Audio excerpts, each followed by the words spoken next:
டே 74க்கான 3வது promo release பண்ணிட்டாருங்க. ஒரே படபடப்பாக இருக்கே.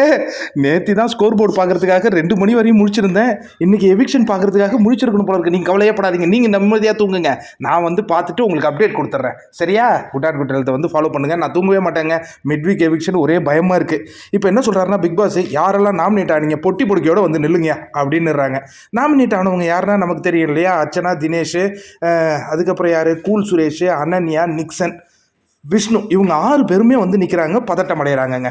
ஏன்னா மிட்வீக் எவிக்ஷனு இது வந்து இவ்வளோ சீக்கிரம் பண்ணுவாங்கன்னு யாருமே எதிர்பார்க்கல. நான்லாம் எதிர்பார்க்கவே இல்லைங்க. மிட்வீக் எவிக்ஷனு நான் பேசிக்கிட்டு இருக்கும்போதே ஒருத்தவங்க கேட்குறாங்க, அப்படியா உண்மையான்னு கேட்குறாங்க. உண்மை.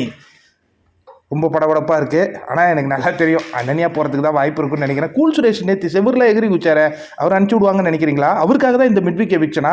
இந்த மாதிரிலாம் பல கேள்விகளுடன் நம்ம காத்துக்கிட்டு இருக்கோம். இப்போ என்னென்னா ஒரு பசில்ஸை சால்வ் பண்ண சொல்கிறாருங்க. அந்த பசில்ஸ் எந்த ஃபோட்டோ ஃபுல்ஃபில் ஆகலையோ அவங்கள 12 மணிக்கு கழுத்தை பிடிச்சி வெளில அனுப்ப போகிறேன்னு பிக் பாஸ் சொன்ன உடனே அதிர்ச்சி அடைகிறாங்க ஹவுஸ்மேட்ஸ். எனக்கு பயங்கர அதிர்ச்சியாக இருக்குது. ஆனால் இவங்க அர்ச்சனா சேஃபு, இவங்க நம்ம தினேஷ் சேவு, அதுக்கப்புறம் யார், விஷ்ணு சேவு. இந்த நிக்சன் அனுப்ப மாட்டாங்க, கூட சேவ் ஆகிடும். இந்த கூல் சுரேஷா அனன்யாவா காத்திருப்போம்.